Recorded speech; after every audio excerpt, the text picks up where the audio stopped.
Hello and welcome to the Short Story Workshop. In each episode, we read a short story and then discuss it.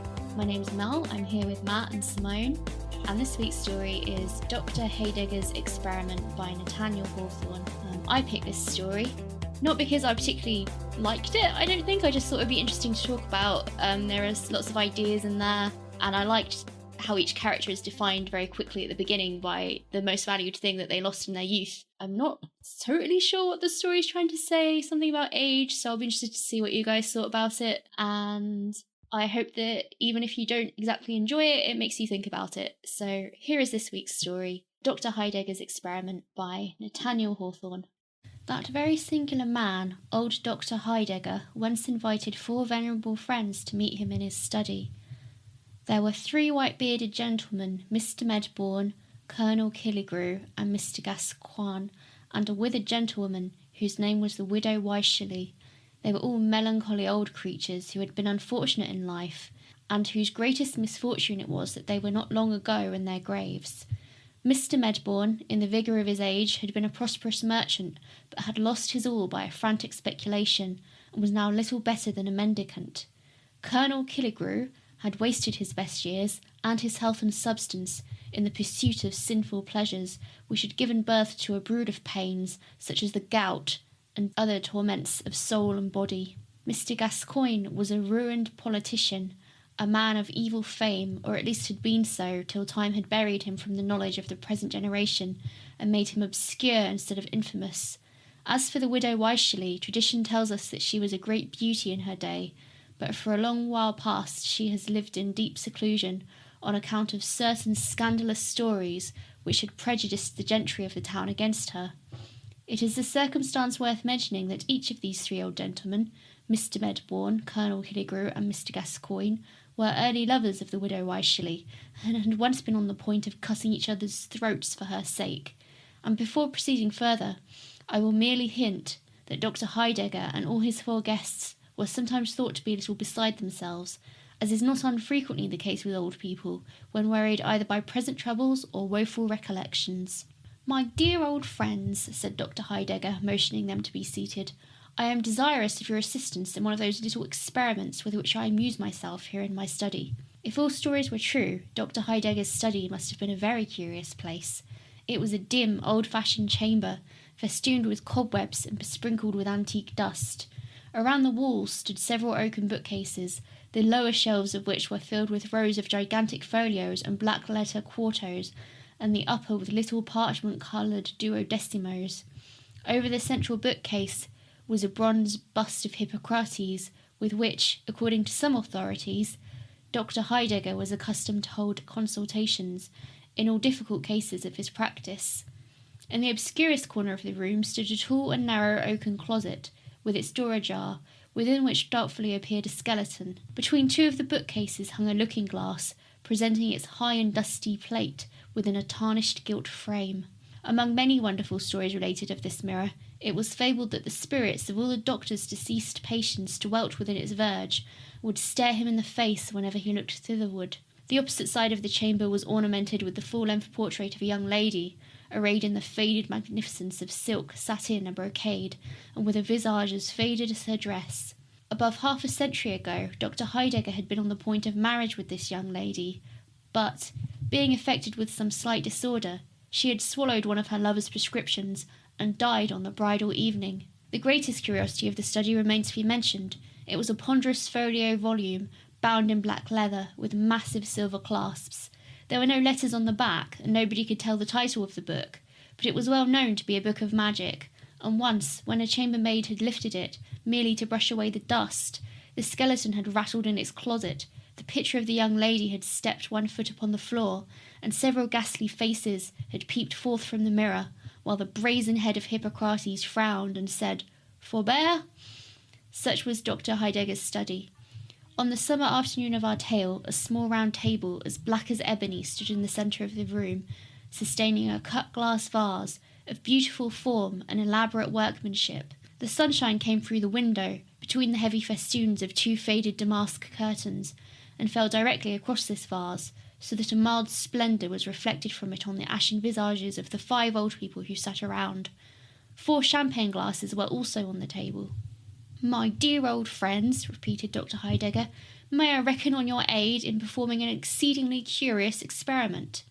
Dr. Heidegger was a very strange old gentleman, whose eccentricity had become the nucleus for 1,000 fantastic stories. Some of these fables, to my shame be it spoken, might possibly be traced back to mine own voracious self, and if any passages of the present tale should startle the reader's faith, I must be content to bear the stigma of a fiction-monger. When the doctor's 4 guests heard him talk of his proposed experiment, they anticipated nothing more wonderful than the murder of a mouse in an air-pump, or the examination of a cobweb by the microscope, or some similar nonsense with which he was constantly in the habit of pestering his intimates. But without waiting for a reply, Dr. Heidegger hobbled across the chamber and returned with the same ponderous folio, bound in black leather, which common report affirmed to be a book of magic. Undoing the silver clasps, he opened the volume, and took from among its black-lettered pages a rose, or what was once a rose, though now the green leaves and crimson petals had assumed one brownish hue, and the ancient flower seemed ready to crumble to dust in the doctor's hands.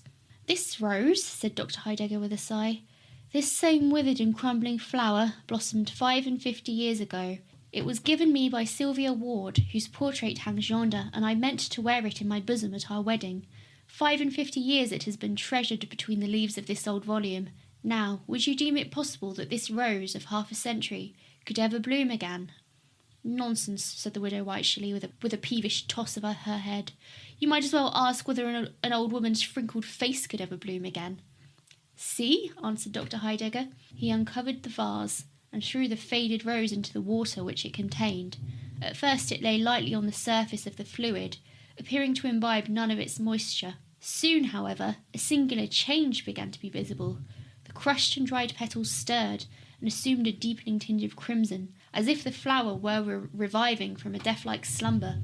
The slender stalk and twigs of foliage became green, and there was the rose of half a century, looking as fresh as when Sylvia Ward had first given it to her lover.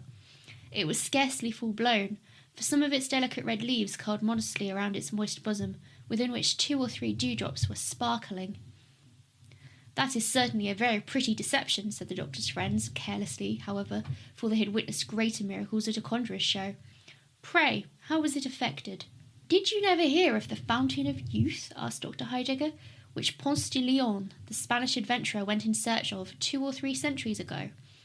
"But did Ponce de Leon ever find it?" said the widow Wycherley. "No," answered Dr. Heidegger, "for he never sought it in the right place. The famous Fountain of Youth, if I am rightly informed, is situated in the southern part of the Floridian Peninsula, not far from Lake Macaco. Its source is overshadowed by several gigantic magnolias which, though numberless centuries old, have been kept as fresh as violets by the virtues of this wonderful water. An acquaintance of mine, knowing my curiosity in such matters, has sent me what you see in the vase." "Ahem," said Colonel Killigrew, who believed not a word of the doctor's story. "And what may be the effect of this fluid on the human frame?" "You shall judge for yourself, my dear Colonel," replied Dr. Heidegger, "and all of you, my respected friends, are welcome to so much of this admirable fluid as may restore to you the bloom of youth. For my own part, having had much trouble in growing old, I am in no hurry to grow young again. With your permission, therefore, I will merely watch the progress of the experiment." While he spoke, Dr. Heidegger had been filling the 4 champagne glasses with the water of the Fountain of Youth. It was apparently impregnated with an effervescent gas, for little bubbles were continually ascending from the depths of the glasses and bursting in silvery spray at the surface. As the liqueur diffused a pleasant perfume, the old people doubted not that it possessed cordial and comfortable properties, and though utter sceptics as to its rejuvenescent power, they were inclined to swallow it at once. But Dr. Heidegger besought them to stay a moment. "Before you drink, my respectable old friends," said he, "it would be well that, with the experience of a lifetime to direct you, you should draw up a few general rules for your guidance in passing a second time through the perils of youth. Think what a sin and shame it would be if, with your peculiar advantages, you should not become patterns of virtue and wisdom to all the young people of the age." The doctor's 4 venerable friends made him no answer except by a feeble and tremulous laugh. So very ridiculous was the idea that, knowing how closely repentance treads behind the steps of error, they should ever go astray again. "Drink, then," said the doctor, bowing. "I rejoice that I have so well selected the subjects of my experiment." With palsied hands, they raised the glasses to their lips. The liqueur, if it really possessed such virtues as Dr. Heidegger imputed to it, could not have been bestowed on 4 human beings who needed it more woefully. They looked as if they had never known what youth or pleasure was, but had been the offspring of nature's dotage, and always the grey, decrepit, sapless, miserable creatures who now sat stooping round the doctor's table, without life enough in their souls or bodies to be animated even by the prospect of growing young again. They drank off the water and replaced their glasses on the table. Assuredly, there was an almost immediate improvement in the aspect of the party, not unlike what might have been produced by a glass of generous wine, together with a sudden glow of cheerful sunshine, brightening over all their visages at once. There was a healthy suffusion on their cheeks, instead of the ashen hue that made them look so corpse-like. They gazed at one another, and fancied that some magic power had really begun to soothe away the deep and sad inscriptions which Father Time had been so long engraving on their brows. The widow wisely adjusted her cap, for she felt almost like a woman again. "Give us more of this wondrous water," cried they eagerly. "We are younger, but we are still too old. Quick, give us more." "Patience, patience," quoth Dr. Heidegger, who sat watching the experiment with philosophic coolness. "You have been a long time growing old. Surely you might be content to grow young in half an hour, but the water is at your service." Again he filled their glasses with the liqueur of youth, enough of which still remained in the vase to turn half the old people in the city to the age of their own grandchildren. While the bubbles were yet sparkling on the brim, the doctor's 4 guests snatched their glasses from the table and swallowed the contents at a single gulp. Was it delusion? Even while the draught was passing down their throats, it seemed to have wrought change on their whole systems. Their eyes grew clear and bright, a dark shade deepened among their silvery locks.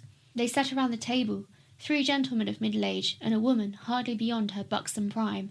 "My dear widow, you are charming!" cried Colonel Killigrew, whose eyes had been fixed upon her face, while the shadows of age were flitting from it like darkness from the crimson daybreak. Fair widow knew, of old, that Colonel Killigrew's compliments were not always measured by sober truth, so she started up and ran to the mirror, still dreading that the ugly visage of an old woman would meet her gaze. Meanwhile, the 3 gentlemen behaved in such a manner as proved that the water of the Fountain of Youth possessed some intoxicating qualities, unless, indeed, their exhilaration of spirits were merely a lightsome dizziness, caused by the sudden removal of the weight of years. Mr. Gascoigne's mind seemed to run on political topics, but whether relating to the past, present, or future could not easily be determined, since the same ideas and phrases have been in vogue these 50 years. Now he rattled forth full-throated sentences about patriotism, national glory, and the people's right. Now he muttered some perilous stuff or other, in a sly and doubtful whisper, so cautiously that even his own conscience could scarcely catch the secret. And now, again, he spoke in measured accents, and a deeply deferential tone, as if a royal ear were listening to his well-turned periods. Colonel Killigrew all this time had been trolling forth a jolly bottle song, and ringing his glass in symphony with the chorus, while his eyes wandered toward the buxom figure of the widow Wycherley. On the other side of the table, Mr. Medbourne was involved in a calculation of dollars and cents, with which was strangely intermingled a project for supplying the East Indies with ice by harnessing a team of whales to the polar icebergs. As for the widow Wycherley, she stood before the mirror, curtsying and simpering to her own image, and greeting it as the friend whom she loved better than all the world beside. She thrust her face close to the glass, to see whether some long-remembered wrinkle or crow's foot had indeed vanished. She examined whether the snow had so entirely melted from her hair that the venerable cap could be safely thrown aside. At last, turning briskly away, she came with a sort of dancing step to the table. "My dear old doctor," cried she, "pray favour me with another glass." "Certainly, my dear madam, certainly," replied the complacent doctor. "See, I have already filled the glasses." There, in fact, stood the 4 glasses, brimful of this wonderful water, the delicate spray of which, as it effervesced from the surface, resembled the tremulous glitter of diamonds. It was now so nearly sunset that the chambers had grown duskier than ever, but a mild and moon-like splendour gleamed from within the vase, and rested alike on the 4 guests and on the doctor's venerable figure. He sat in a high-backed, elaborately carved oaken armchair, with a grey dignity of aspect that might have well befitted that very Father Time, whose power had never been disputed, save by this fortunate company. Even while quaffing the 3rd draught of the Fountain of Youth, they were almost awed by the expression of his mysterious visage. But the next moment, the exhilarating gush of young life shot through their veins. They were now in the happy prime of youth. Age, with its miserable train of cares and sorrows and diseases, was remembered only as the trouble of a dream, from which they had joyously awoke. The fresh gloss of the soul, so early lost, and without which the world's successive scenes had been but a gallery of faded pictures, again threw its enchantment over all their prospects. They felt like new created beings in a new created universe. "We are young! We are young!" they cried exultingly. Youth, like the extremity of age, had effaced the strongly marked characteristics of middle life and mutually assimilated them all. They were a group of merry youngsters, almost maddened with the exuberant frolicsomeness of their years. The most singular effect of their gaiety was an impulse to mock the infirmity and decrepitude of which they had so lately been the victims. They laughed loudly at their old-fashioned attire, the wide-skirted coats and flapped waistcoats of the young men, and the ancient cap and gown of the blooming girl. One limped across the floor like a gouty grandfather, one set a pair of spectacles astride of his nose and pretended to pore over the black-letter pages of the Book of Magic. A third seated himself in an armchair and strove to imitate the venerable dignity of Dr. Heidegger. Then all shouted mirthfully and leapt about the room. The widow Wycherley, if so fresh a damsel could be called a widow, tripped up to the doctor's chair, with a mischievous merriment in her rosy face. "Doctor, you dear old soul," cried she, "get up and dance with me." And then the four young people laughed louder than ever, to think what a queer figure the poor old doctor would cut. "Pray excuse me," answered the doctor quietly. "I am old and rheumatic, and my dancing days were over long ago, but either of these gay young gentlemen will be glad of so pretty a partner." "Dance with me, Clara," cried Colonel Killigrew. "No, no, I will be her partner," shouted Mr. Gascoigne. "She promised me her hand 50 years ago," exclaimed Mr. Medbourne. They all gathered round her. One caught both her hands in his passionate grasp, another threw his arm about her waist, the third buried his hand among the glossy curls that clustered beneath the widow's cap. Blushing, panting, struggling, chiding, laughing, her warm breath fanning each of their faces by turns, she strove to disengage herself, yet still remained in their triple embrace. Never was there a livelier picture of youthful rivalship, with bewitching beauty for the prize. Yet by a strange deception, owing to the duskiness of the chamber, and the antique dresses which they still wore, the tall mirror is said to have reflected the figures of the three old, grey, withered grandsires, ridiculously contended for the skinny ugliness of a shrivelled grandam. But they were young, their burning passions proved them so. Inflamed to madness by the coquetry of the girl-widow, who neither granted nor quite withheld her favours, the three rivals began to interchange threatening glances. Still keeping hold of the fair prize, they grappled fiercely at one another's throats. As they struggled to and fro, the table was overturned, and the vase dashed into 1,000 fragments. The precious water of youth flowed in a bright stream across the floor, moistening the wings of a butterfly which, grown old in the decline of summer, had alighted there to die. The insect fluttered lightly through the chamber and settled on the snowy head of Dr. Heidegger. "Come, come, gentlemen, come, Madam Wycherley," exclaimed the doctor. "I really must protest against this riot." They stood still and shivered, for it seemed as if grey time were calling them back from their sunny youth, far down into the chill and darksome vale of years. They looked at old Dr. Heidegger, who sat in his carved armchair, holding the rose of half a century, which he had rescued from among the fragments of the shattered vase. At the motion of his hand, the four rioters resumed their seats, the more readily because their violent exertions had wearied them, youthful though they were. "My poor Sylvia's rose!" ejaculated Dr. Heidegger, holding it in the light of the sunset clouds. "It appears to be fading again." And so it was. Even while the party were looking at it, the flower continued to shrivel up, till it became as dry and fragile as when the doctor had first thrown it into the vase. He shook off the few drops of moisture which clung to its petals. "I love it as well, thus, as in its dewy freshness," observed he, pressing the withered rose to his withered lips. While he spoke, the butterfly fluttered down from the doctor's snowy head and fell upon the floor. His guests shivered again. A strange chillness, whether of the body or spirit they could not tell, was creeping gradually over them all. They gazed at one another and fancied that each fleeting moment snatched away a charm and left a deepening furrow where none had been before. Was it an illusion? Had the changes of a lifetime been crowded into so brief a space, and were they now four aged people sitting with our old friend Dr. Heidegger? "Are we grown old again so soon?" cried they, dolefully. In truth, they had. The water of youth possessed merely a virtue more transient than that of wine. The delirium which it created have effervesced away. Yes, they were old again. With a shuddering impulse that showed her a woman still, the widow clasped her skinny hands before her face, and wished that the coffin lid were over it, since it could no longer be beautiful. Yes, friends, ye are old again, said Dr. Heidegger. And lo, the water of youth is all lavished on the ground. Well, I bemoan it not, for if the fountain gushed at my very doorstep, I would not stoop to bathe my lips in it. No, though its delirium were for years instead of moments.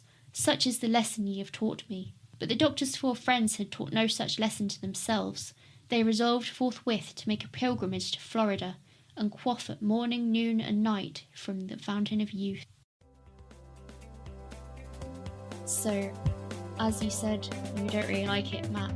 I'm going to be mean and make you go first. I just have to be honest. I didn't really like this story. I feel like it's a bit obscure in what it's trying to say, and then when I don't know if maybe I'm missing something. It could be that if you look deeper, there's something in here that has a more meaning and is more genuine. But to me, it felt like this story was just going to great lengths to insult 80% of humanity. 80%? Because according to this story, if you're old, then you're useless and might as well be dead. If you're young, you're a fool. If you're a woman, then the only value you have is in your looks. And if you ever try anything new and are punished for it, then you're stupid. What can you say? And then they try and build up Dr. Heidegger as this guy, look how wise he is. He's not drinking any of this magic potion. He's just going to see what happens. Look at him. Isn't he so smart? And then they try and underline this theme of not caring about age, because they have him say, oh, I love this flower no matter how old it is. And then he kisses a dead flower, which is such an absurd image that it undermines his entire point and just makes it seem ridiculous. And the whole time he's got this whole air of superiority. Look how smart I am. I'm not doing anything. I'm going to test it on these unsuspecting subjects first because I'm so morally great. It's just ridiculous. I see. So you would say the character of Dr. Heidegger rubbed you up the wrong way. It really, I know you separate the character from the author, right? But it really felt like we were supposed to look at this doctor and say, oh, he's so intelligent. He doesn't care that he's getting old. He doesn't want to be young again. Isn't he amazing? And I'm like, no, he's kind of just an asshole. Yeah, I can see that. I didn't think he was an asshole exactly. I thought he was just a kind of scientist who was taking his experiment too far, which is a character I've seen in a few other things. But he has such an air of superiority, didn't you think? I mean, the narrator certainly suggests he's superior, what with the fact he's all singular and whatever. But so I think it's more that the narrator wants us to think he's that than necessarily him having that. Yeah, maybe that's it. There is that part where the narrator says, well, if you don't believe anything I've told you, you may accuse me of being a storymonger or something like that, which I thought was a bit odd. Is he saying that he's making it all up? Or is he saying you can think I made it all up if you want to?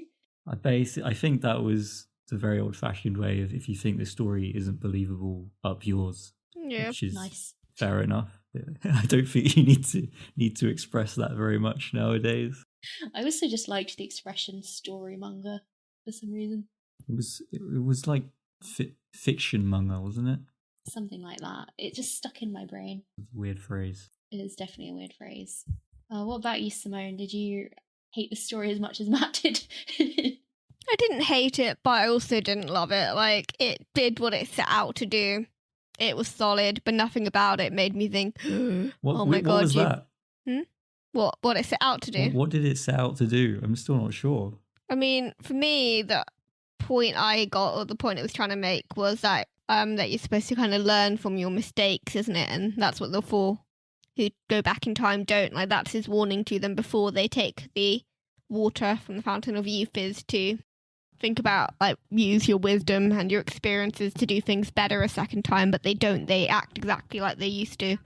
And that's kind of gets a sense of, that's what causes their downfall. And he's testing if it's kind of possible to almost go back to one's youth without with the same kind of learned wisdom you get through age, and they kind of proves that he can't. Kind of a weird concept that you would like, by de-aging, you lose your experience, but presumably they can still remember it. Yeah, they can, but then like they do noticeably pick up their old habits each time they kind of go back a bit more, don't they? Yeah, it's kind of weird.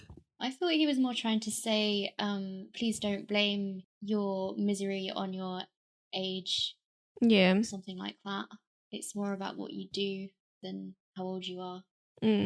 Yeah, like they don't behave themselves very well, do they?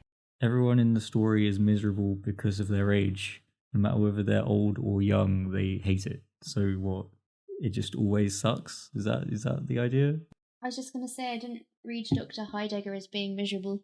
Just kind of curious. He seems to be the only one who's still doing what he wants to do in his old age. Is there then something about like the acceptance of aging and life and whole aging with grace concept? Whereas the other characters are focused on what they don't have at all points. Yeah, I think maybe that is what the story was trying to go for. It doesn't quite work for me.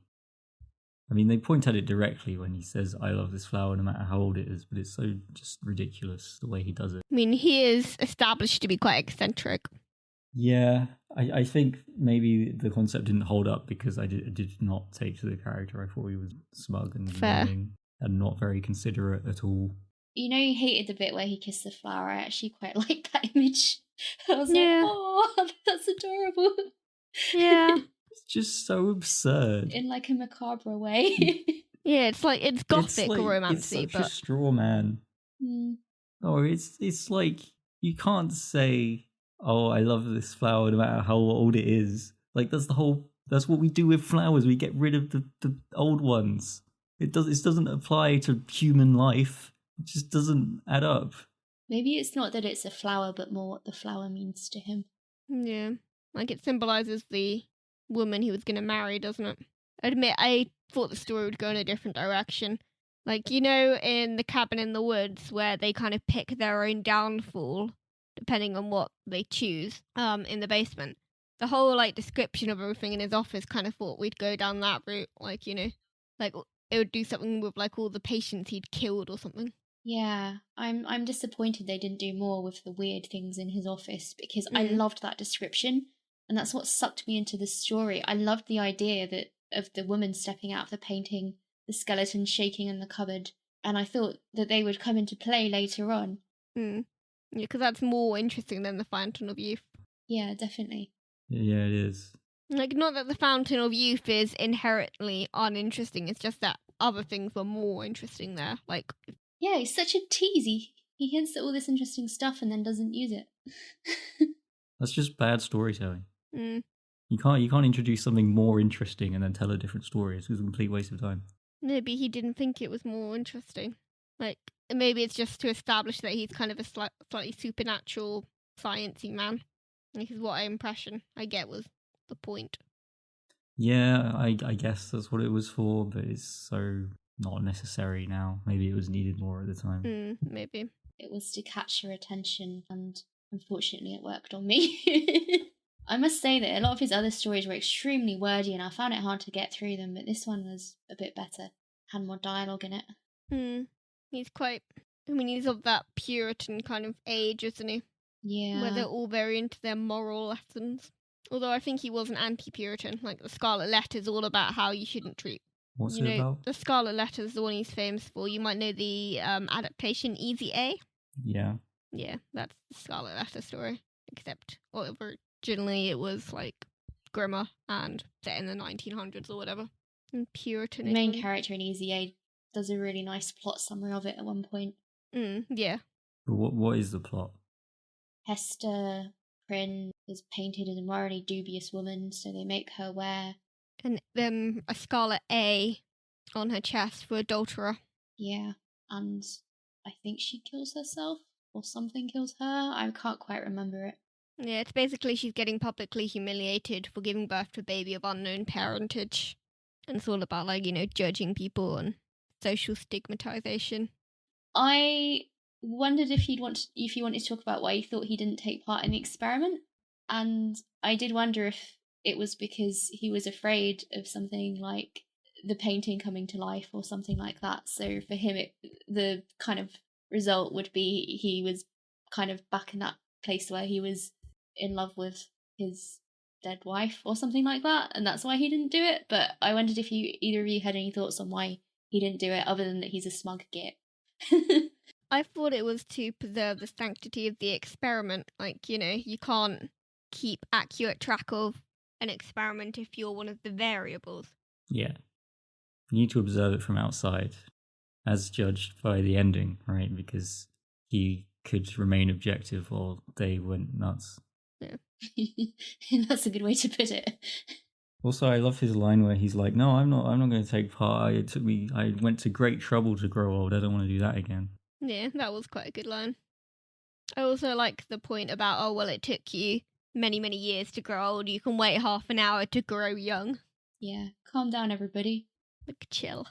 Would you drink from the fountain? Bro, we're in our 20s. What, do you want to be like 12 again? No thanks. Being 12 sucks. It depends how far back you were going to go. I definitely wouldn't want to be 12 again. I would never want to do school ever again.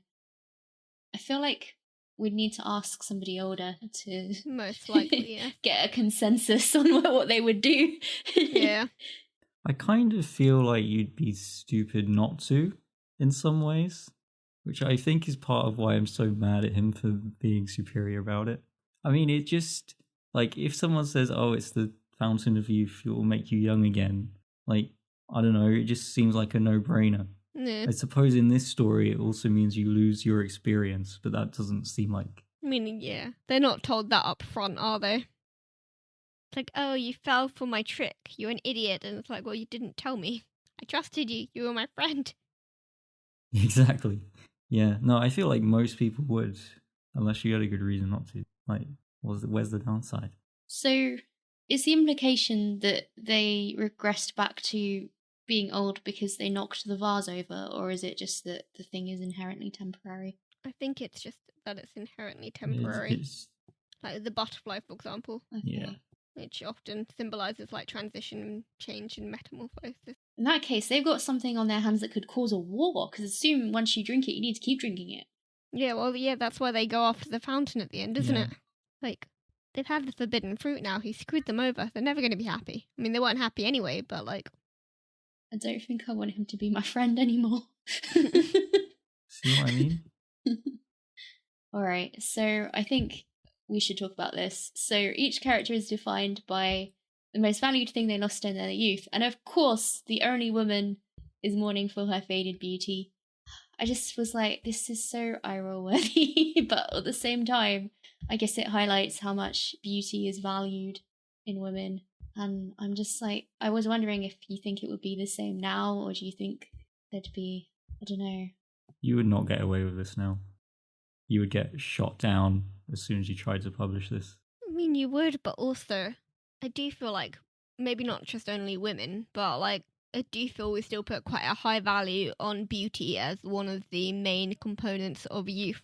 So to not do anything with beauty is, I think, a flaw, because let's be real, we all, up to a certain extent, our society prizes beauty so highly. I think the issue with the story is that it doesn't reflect that with the male characters as well as the female. Like, I'm sorry, but men are just as vain. It's definitely true. Mm. Or at least some of them is true. No. I can't remember who it was. Somebody at uni. What about the... Sorry, go on. No, I was just going to say this one guy he had more face products than I did. I was impressed. You go ahead, Matt. Like, the guy's motivations are, like, super weird as well. Like, that one politician was like, oh, he was, like, so evil and everyone hated him. And now, in his old age, he's faded into obscurity. What a shame. It's like, what? He wanted, like, a great life, didn't he? Like, wanted to be famous and admired. Everyone hated him. And now he's like, oh, such a shame no one remembers me. Some people like the attention, though, don't they? Mm. Even if it's hatred. That's how I read it anyway. Like, some people would prefer to be hated than to be ignored or not thought of at all. Like, at least if you're hated, you've left your mark on history. You're not just forgotten. I guess if you're a politician, you might even want that. I guess maybe they were trying to set them up as villains. Yeah, I mean, I think they are to a certain extent, and they've all got a flaw that they want to fix, don't they? That's part of the appeal of the youth, I guess. It is strange how they start off going, oh, well, I made this massive mistake, and if only I hadn't, and then they do the exact same thing again when they take the potion. Do we just not learn from our mistakes? I guess these people do not learn from their mistakes. I don't know if I'd agree that humanity as a whole does not learn from its mistakes. Mm. I mean, it's almost an argument for determinism at that point, right? Yeah. It's like at a given age, you will always act the same. Mm.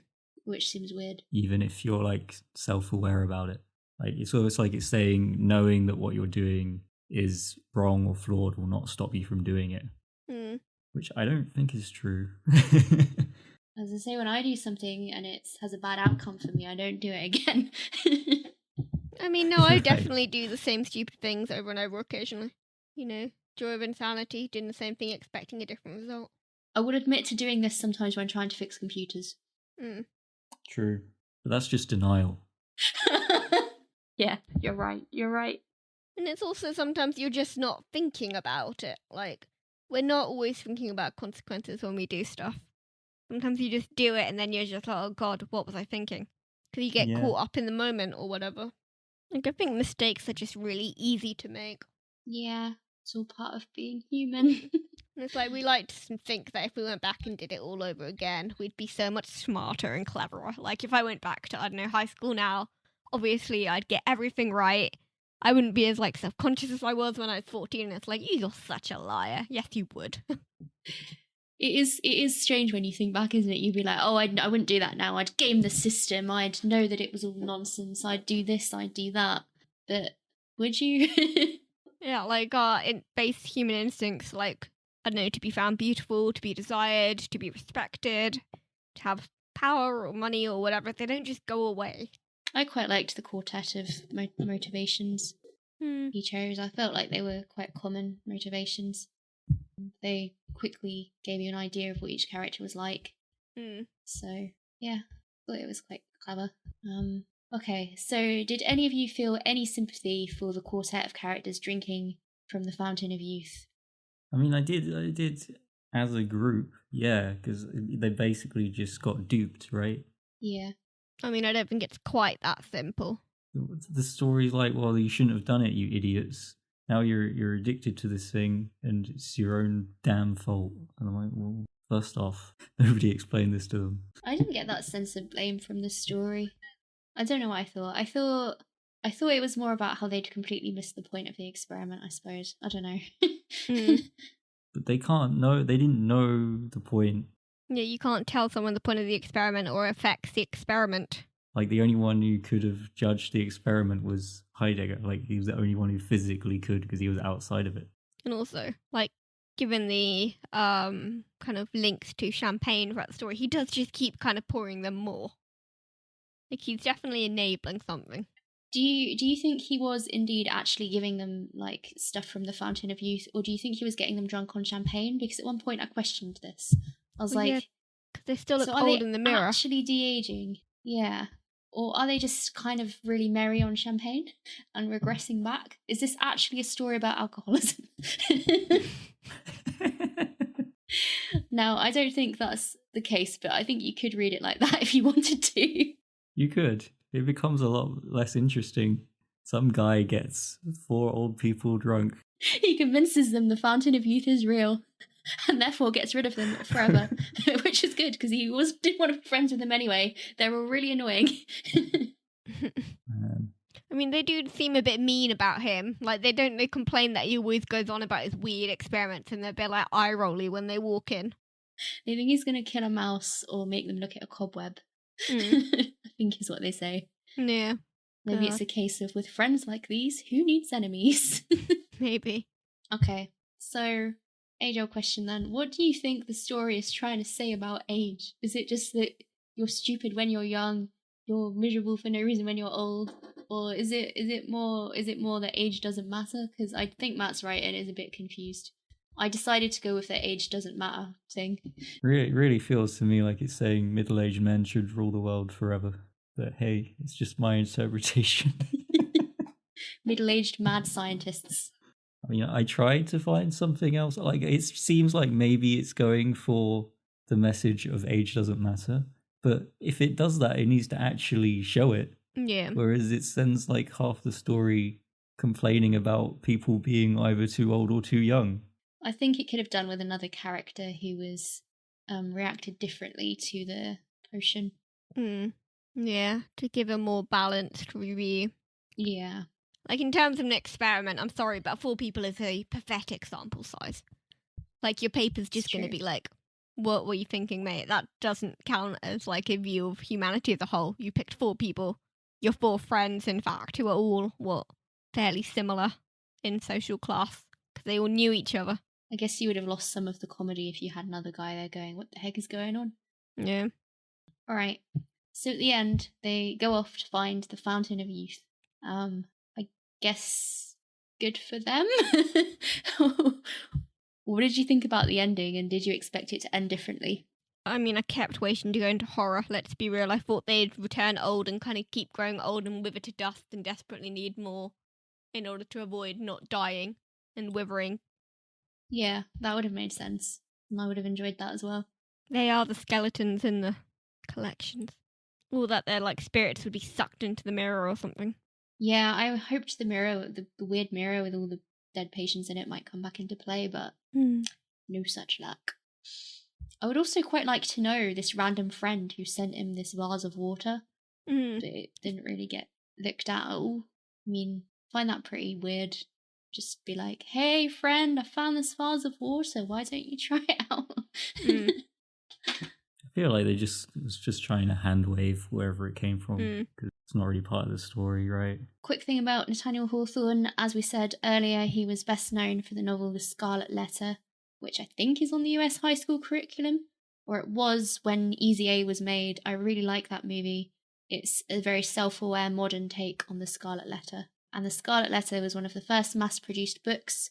It even got pirated, because you used to be able to pirate books, which I was delighted to learn, and in London these pirated copies were sold around before it was officially published. Edgar Allan Poe was a fan of this story. He said it was exceedingly well imagined and executed with surpassing ability. The artist breathes in every life of it. Every line of it is what he said. I always knew it was a bit of a weirdo, Edgar Allan Poe. Yeah, we all knew he was a bit of a weirdo. Kind of lead poisoning or something, wasn't he? Maybe he wanted the Fountain of Youth. Maybe. Would you not trust Edgar Allan Poe to judge the quality of stories? Well, I would have done until today. I see. Okay. A couple of other things. So, Hawthorne was quite shy. He lived next door to a philosopher, Ralph Waldo Emerson. But he was quite quiet whenever he went out to talk to his friends, or his social circle, I guess, as it was back then. So not really unusual for a writer, but a bit of a contrast to some of the more outgoing writers we've talked about. He bet a bottle of Madeira wine with his friend that the friend, Silly, would get married before he did. He did win the bet, but he had quite a happy marriage, also kind of unusual for a writer, with a lady called Sophia Peabody. And he was also one of the writers known for being influential as a dark romantic, which I think Edgar Allan Poe was also part of. And that basically meant he wrote cautionary tales about the dark side of humanity, which I'm not sure what this story in particular was cautioning against. I guess don't think that youth will solve everything, something like that. But I think it makes sense. I read some of his other stories, but they were quite hard to get through, I'll be honest. Yeah. His prose just seems to go on and on and on with nothing to break it up. Seems to be the style back in the day, doesn't it? White space we only recently invented white space, it seems sometimes. Yeah, absolutely. I didn't even mind some of the stories. I just found them quite difficult to read, and I found myself skimming to get to the end. I think he's got a couple of other famous ones. I read another one which was about a woman who was absolutely perfect, apart from this one birthmark on her face. And of course her husband got obsessed with getting rid of the mark, which has disastrous consequences for her. That actually sounds quite interesting. It was dark. I liked it. I can't remember what it was called now. That's all I've got to say. So, alright, let's end here. Thank you for listening. Please leave a comment on our website, shortstoryworkshop.com, to let us know what you thought. You can also find all our previous short stories and episodes. We'll be back with another story in 2 weeks. Goodbye.